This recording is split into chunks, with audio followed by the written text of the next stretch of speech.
Oh, yeah. Oh, yeah. Coming at you live all over the planet. Zach's like, I don't understand how the outro works. And I'm like, yeah, me either. So we go live to you guys every single Monday on all the platforms. So we are live on YouTube. We are live on Facebook. We are live on X. We are live on LinkedIn. And we feed through a system called eCam for Macintosh. I think this might help people, you know? So you could either use eCam or OBS for Windows, and you could do the same thing I'm doing and go to all those platforms. But to get it to go to Facebook with a guest, especially a beautiful guest like Zach, I want to be able to tag my friend's account so that you can go click on it directly. And the only way to do that is inside of Facebook Creator. So you go live from your software, and then Facebook Creator reads it, and then you go live from there too. So there's a little bit of a delay on the ending because I don't want to cut off the recording on Facebook. So I have to wait for the lag to finish before I hit stop so it doesn't cut us off. So that's why it's kind of funny on the outro. All the technical nuances will continue to evolve out of the platform, so. Totally. But there's your tutorial on how to broadcast live and look as good as Zach Hoffman looks right now, folks. So Zach, welcome back. Marketing Monday. Let's jump right into the TikTok discussion here. 75 days, you said, right?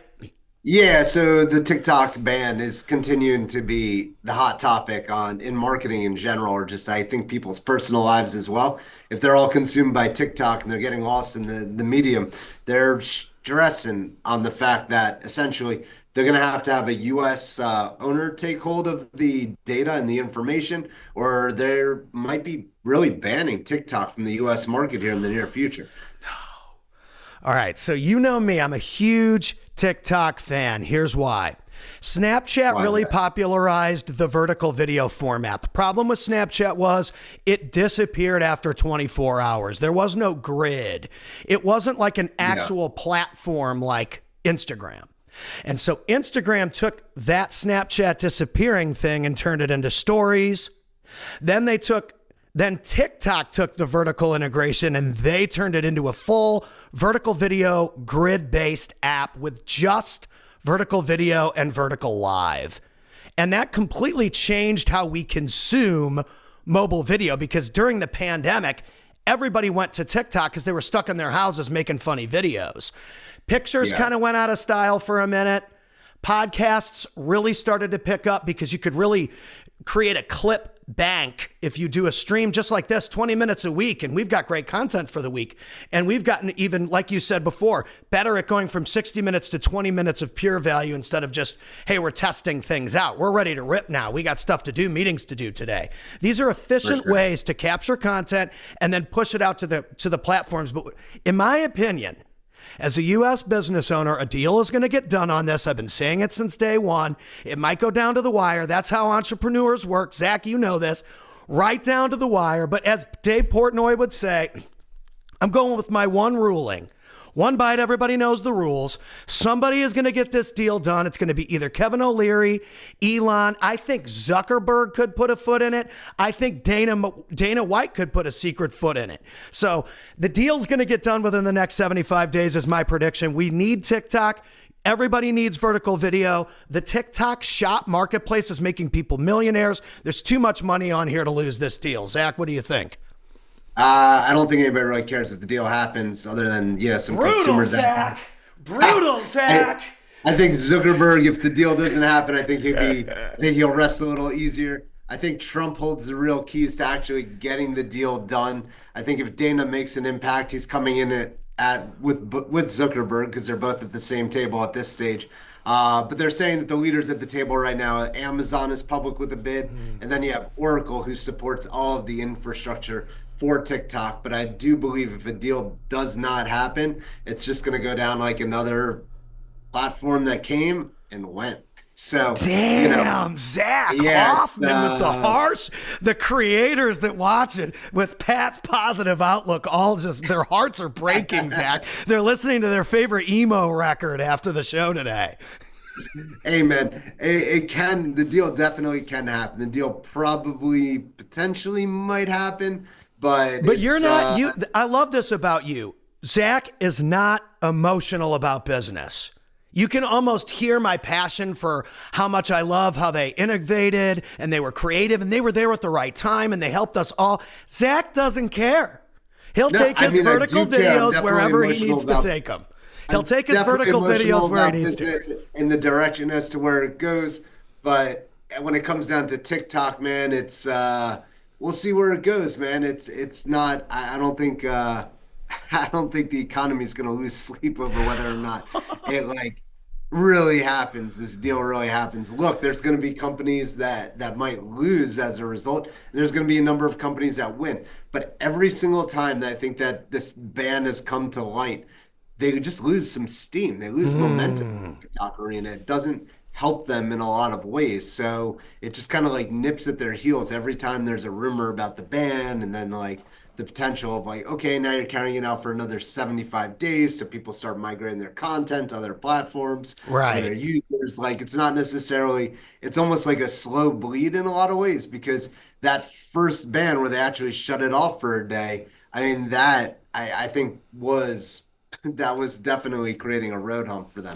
No, I love it. I love the honesty because we'll be able to see. We're going to see in 75 days. Look, if you're going to sustain a business and organization for a long time, the one thing you can't have in operating a business is excuses. You need to continue to propel, and you need to continue to carry momentum forward. So TikTok or not, companies are going to survive and evolve. So will a number of influencers. If the content is that great and that good, they'll move to other mediums. And like we've said, look how quickly that vertical video has now become a staple in every platform. Every platform's essentially got TikTok integrated. So if that platform disappears, they're just going to go to LinkedIn, or they're going to go to Instagram or Facebook Reels or YouTube Shorts.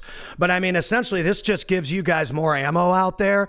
You're either making it and you're posting it yourself, or you're hiring a team and then you're sending people to your website. That's why we do this show. So if you guys need help with that stuff, add us. Let's make some moves. Next topic. Zach crushed it. Zach got the A on the first review. I mean, I definitely feel though Instagram continues to gain the most momentum from all of it. There's also YouTube Shorts are very popular, garnering a lot of views and a lot of impressions. So like I said, if you're an influencer and you're dependent on TikTok at this stage, it's never a better time than to really take the signals and start to migrate and evolve, because the writing is essentially on the wall, whichever direction it does. Well, and we've been telling people to post every day on every platform since we started doing these broadcasts. So they should, our audience knows. You guys got to be prepared for this. Zach's got all of his holes covered at all times. So, all right, what's number two? Chief Experience Officer continues to become more than just a trend. This becomes, a permanent stakeholder right now in the C-level executive suite. So what we mean by Chief Experience Officer, this goes beyond just marketing, because marketing is typically focused on garnering and gaining new clients and new opportunities. Chief Experience Officer is looking at how an organization operates and essentially how the employees interact, as well as how the clients interact. Ways to increase client retention, continue to carry momentum, and to continue to move an organization forward. It's a new spot within companies. It became a trend in 2020 when I believe that just became more of a hyper evolution of looking at the fact that retaining clients is so important for any organization and just operating in general. But the chief experience officers, when recently surveyed, some of the areas and challenges they're seeing are securing budgets for their actual initiatives and what they have to do, cross-department collaboration, and then creating ROI and measurement for their specific activities. But I believe that the chief experience officer in general is a positive for consumers, and it's a positive for companies as a whole. It's definitely an overlooked area that needs emphasis and should almost be more important than looking after that new piece of opportunity, is focusing within as to what could be better or what experiences could be created to make things evolve more efficiently. I love that title, and I also love the fact that I think that people who can't hire a designated person at a specific pay rate can bring in consultants like a Zach or a Pat. because you can bring someone with a ton of experience in. You can pay them, like a consulting fee every month, and you can have that person on standby so that when you need something analyzed or evaluated or handled, that person can step in and do it, whether it's content, websites, paid ads, Google ads, Bing ads. Like, dude, there's all these different routes that you can take to get the customer acquisition and figure out what the cost is and get yourself ranked and get yourself on social media. And there's no need sometimes to pay these $30,000 to $50,000 a month fees, unless you're big enough. When you're looking at it's all the scale. CMO role. Yeah. When you're looking at the chief experience officer role, it's like taking that database of existing customers or clients, and even like past existing customers or clients, and figuring out how to make more out of what you currently have on the table. There's a lot of software suites that are essentially getting more focused on internal communications like text message, SMS. Obviously, AI dialing is becoming, more of a thing these days. So when you're looking at, even like customer service, like that call to customer support at a lot of organizations. Yeah, you're right. There is a split there. Yeah, you're right. Yeah, those are huge, points as to where consumers might be having gaps in experience. I know from, my experience traveling a lot right now, it's becoming a bit more efficient to be communicating. If you're utilizing Marriott, they encourage you to utilize the app within the actual Bonvoy platform. Or if you're on Delta and you're delayed, I highly recommend you utilize the applications versus trying to call the customer support lines. They've made those experiences more seamless and more flawless, and empowered those aspects of the organization. Because if you recall, and you used to get into like a live chat, they used to kind of like push you into the 800 number, and it'd be like, I'm talking to somebody, can't you help me here? So it's an interesting evolution. It's happened in the past, I would say 12 to 18 months. And I think you could thank like the rise of the chief experience officer as to why you're seeing such a gain in experience in just the experiential economy. Well, and you're also talking about the user experience. You're talking about someone that knows how to communicate directly with the consumer and how they utilize the service. Getting them into your app. It's kind of like what you talk about, how you want to get people to your website. Because you know me, I'm Mr. Social Media, and I'm like, yeah, but you can still close them on the DM, Zach, and blah, blah. And you're like, dude, you need to get them to your website like a business professional. I love your attention. And this is where Zach doesn't cut you no slack, because that's true. And once I started using lead forms more and X, Y, and Z, or a funnel or anything that you guys have to do to capture information, it works better. And then like you're saying, then they're pushing people into the app. I know that there's a company that's a nutrition company, and they're always saying you can only get the 50% off the protein if you use the app. It's an in-app deal. And I'm like, I'm in the app again. See, you've already now caught me. I do that sometimes. So yeah, you're right. Yeah, maybe that's another powerful tool. You have to be careful with the experiences. I'll admit there was an advertiser on TV I saw the other day, and I started to like engage with it because it was let me look it up. They're actually a food company, and they made a tie-in with Minecraft, right? So I'm like, oh, here's a hope to get my kid to eat a little bit better, maybe. Right. So I was like, maybe I could sell them on some Minecraft food. So I opt into this company's like landing page and like the engagement, and just starts like dinging me. It's called Home Chef. I saw their ads on TV. So I started to like go through their opt-in and start to like, gauge in. I think I got like 3 to 4 messages within like a couple hours, same day, of like asking me to order, and I'm like, whoa, I just said hello. Like, like let's slow this down. So I already opted out of their experience, but that chief experience officer and like ways to measure the return on investment from how, just like expanding the experience reflects on the customer, comes down to opportunities to essentially like cross-sell, get business referrals, and, continue to retain that customer. So focusing on the actual experience of the consumer is definitely critical, especially as you move into markets where, consumers might be a little bit more hesitant to take on new relationships. You got to make the best of and nurture the relationships that you do have. Right. Yeah, it's good. I mean, you've always got a good analysis, man. Your angles on stuff are clean, and I think it's good because people get different perspectives on this show, and you've got a lot. You've been in the game longer than I have with pure digital marketing. So clear and concise. You always want those people because, again, we're very in alignment with the way that we market. But you just have a different industry insight than I do. I'm come from the entertainment side. We always think our shit's awesome. Just it becomes, it's like the pop hit versus, the rock star. It's Right. like, it's not just that one hit, that one wonder, because if that's what you're crux on, it's not going to It necessarily fades fast. We want sustainability here. This is the want business world. sustainability, within an organization and a company. Especially when it comes to like growth and what you're doing going forward. Which takes me to the next experience here. So traveling and experiences. So we continue to do trade shows and get out there and just hear people on the street. So where we are at in 2025 versus 2024, there is actually a proactive, insatiable curiosity for AI. Whereas in 2024, it seemed like you were kind of like pushing it on people, like, oh, you should consider AI, you should start to look into it. Now it's like, please tell me more. I don't want to fall behind. I'm understanding that if I'm not doing I might be really far behind in the next few years. So just want to get ahead. So we're starting to see more of like an insatiable appetite as well as a curiosity for AI. Whereas I think before it was more of like a push engagement, whereas now we're pivoting into more of like an actual engaged engagement.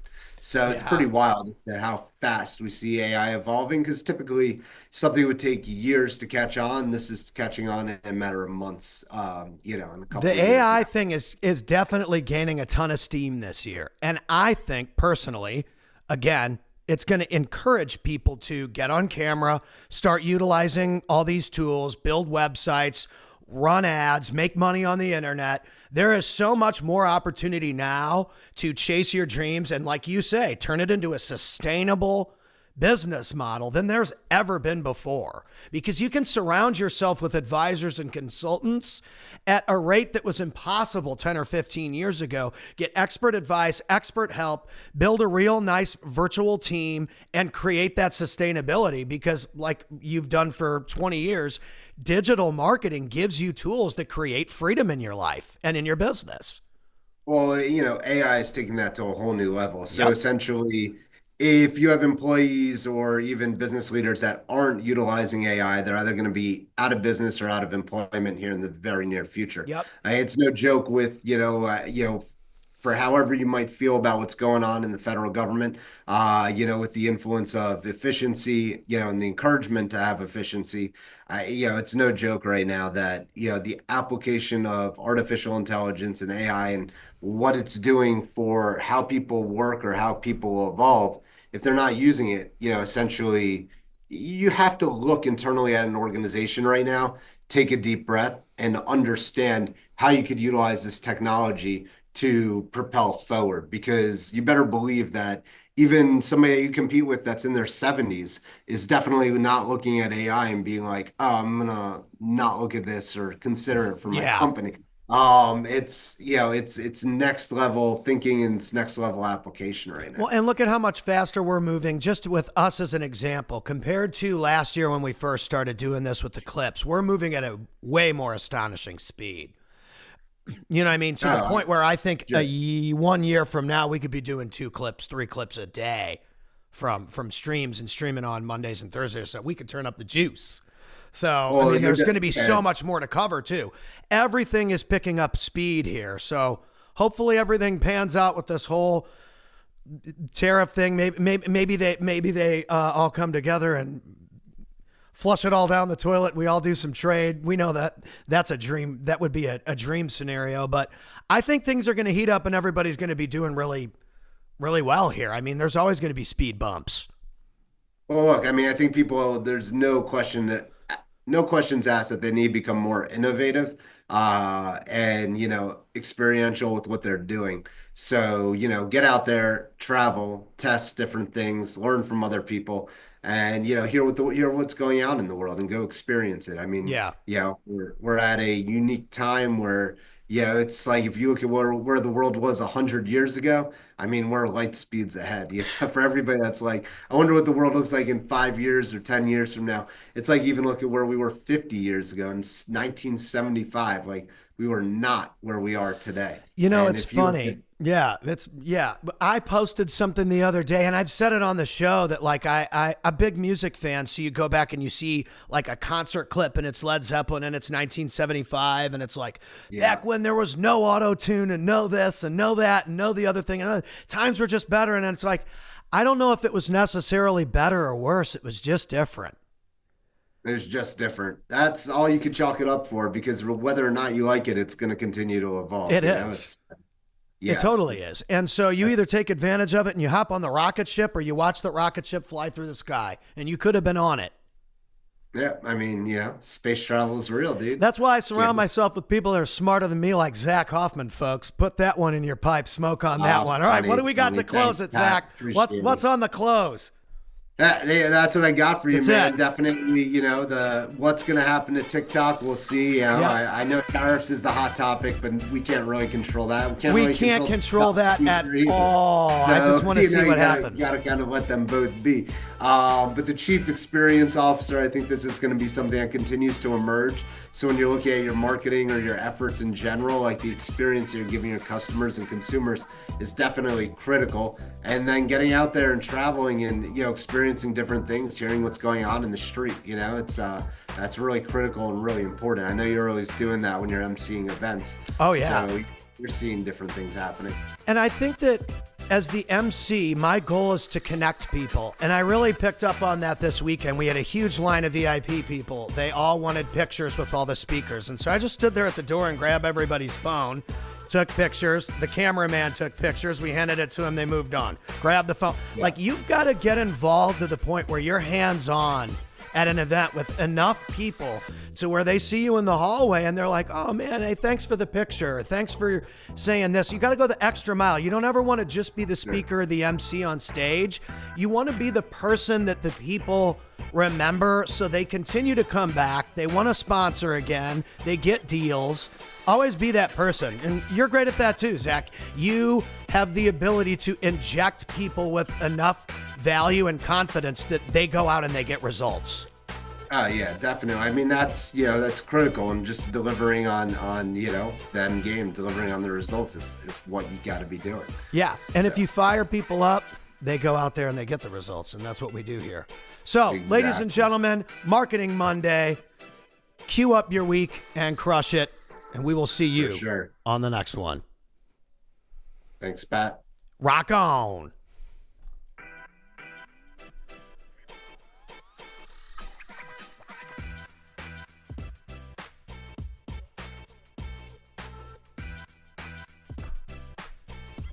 Boom.